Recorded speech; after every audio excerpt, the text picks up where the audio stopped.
Delegates, it's my happy duty as the newly elected President of the Australian Labor Party to welcome you to this 48th National Conference here in wonderful Adelaide. And I want to start with a few thanks. Firstly, to the incredibly hard-working team at the National Secretariat, and also our South Australian branch hosts for pulling off this difficult feat of planning this conference not once, but twice in the same year. Delegates, this is the national conference our opponents didn't want, and they tried their best to stop it from happening, but here we are. Our democracy stops for nobody.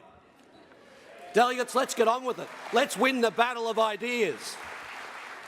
Secondly, I want to thank Bill Shorten.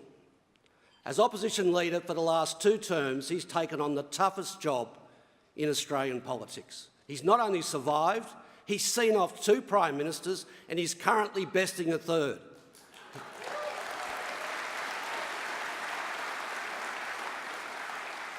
His leadership has given us real unity, purpose and a courageous Labor agenda, and the chance that we can make him Australia's 31st Prime Minister in 2019.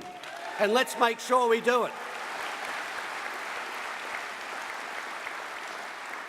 Thirdly, I want to thank all of the party members who participated in our democratic ballot for the presidency earlier this year. I especially want to thank the outgoing President, Mark Butler, for making that presidential contest one about ideas, not about personalities.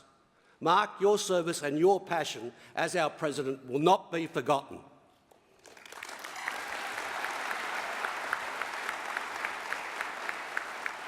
I've got to say, standing up here is for me a massive honour. I've been a party member for 44 years, a member of the Parliament for over 23 years, and I've been the 3rd longest serving Labor Treasurer behind Paul Keating and Ben Chifley. So I take this task very seriously. But to begin with, I've got an apology to make. It's an apology for lateness. You see, I was supposed to be installed as President at this conference on Friday the 26th of July. But Malcolm Turnbull called a series of by-elections for the following day.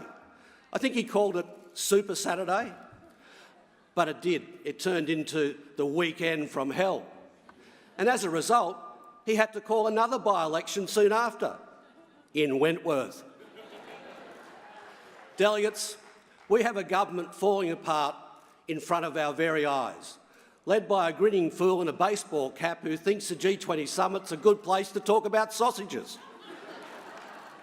Who would have thought the Liberal Party could have found someone to make Billy McMahon look so good? Now, delegates, there's a serious side to all of this. The focus now shifts to us. By intentionally delaying this conference, the Liberals have actually done all of us a huge favour. They've given us the chance to turn the next 3 days into a springboard for government by demonstrating we have the policies and the ideas the Australian people are looking for. And we're better to do that than in Adelaide, to begin this final push for government. Over the years, it's been the home of so many great Labor people, like our Senate leader, the talented and courageous Penny Wong. Now, Penny is one of the many great women like Tanya Plibersek, who are now at the top of the modern ALP. Delegates, we are the only party that looks like modern Australia, because we are the only party making female representation in parliaments and in government around the world, giving female representation a living reality. And we all know that South Australia is going to be well represented in the next Labor government through great Labor people like Don Farrell, a mate of mine for over 30 years, and of course Amanda Rishworth, who's here today, the fantastic Amanda Rishworth. But South Australia has given us many great Labor politicians in the past, people like my mentor, the late Mick Young, who along with Don Dunstan began the project of turning the ALP into a modern social democratic reforming party in the 1960s. Mick's organising work, give Mick a clap. We all miss him. I wish he was here today. But it was Mick's organising work blended with Goff's equality of opportunity agenda that showed us how to win with Labor values. Winning with Labor values is what it's all about. And that example of organising and modernising is something every Labor generation must do, including ours. As we start this conference, I want everyone here to ponder the importance of this moment, not just because there's a crucial winnable election in a few months' time, but because of the state of the world. The fallout from the global financial crisis has arrived. There is political chaos everywhere you look. In the United States, with the election and presidency of Donald Trump. In the UK, with the Brexit shambles ripping another government to shreds as I speak. And of course across Europe, where the yellow vests have brought mob violence back to the streets of Paris after 50 years. That chaos has many causes. But at the bottom of this instability and chaos lies a common cause: inequality. Across the world, ordinary people feel they're being left behind, while those at the top are benefiting. It's caused anger, frustration, and division. People feel their political parties have simply stopped listening, and they've turned to cynical populists wanting to direct their anger against the innocent. Mainstream political parties have failed to rise to this challenge because they've failed to listen, failed to articulate a clear alternative to the failed policies of trickle-down economics.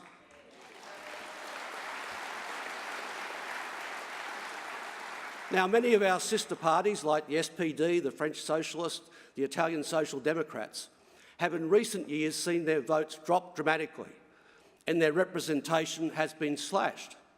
Those parties cruised. They treated politics like a game of musical chairs. They took their supporters for granted. They forgot their founding principles of economic justice. In a world of growing economic inequality, they failed to speak for the people. And as a result, these parties have all but disappeared. As Social Democrats today, delegates, you are bold or you are dead.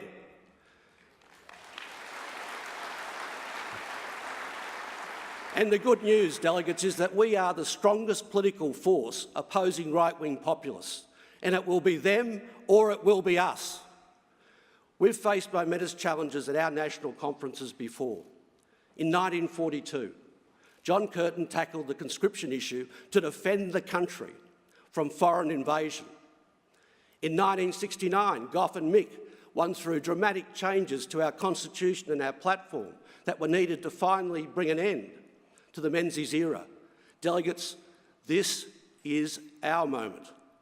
And the aim of our conference must be to win the battle of ideas, to show we've been listening to the people and to endorse the sort of bold program the Australian people want, to tear down trickle-down economics and demonstrate how Labor's alternative will create a wealthier and fairer and better society. Our job here is to show that we're a party of the people, by the people and for the people, not the party of, by and for the top end of town. We've spent our time in opposition, delegates, very wisely. We've done an enormous amount of hard policy work. So let's get down to work. Let's show the people that we reject rising inequality, that we will restore dignity, to everyday life by putting fairness and opportunity at the top of our agenda. Let us show the people that we reject the politics of division, that we believe each of us has a stake in each other's success, and that we're ready for government under Bill Shorten when the election is called less than 6 months from now. Thank you, delegates.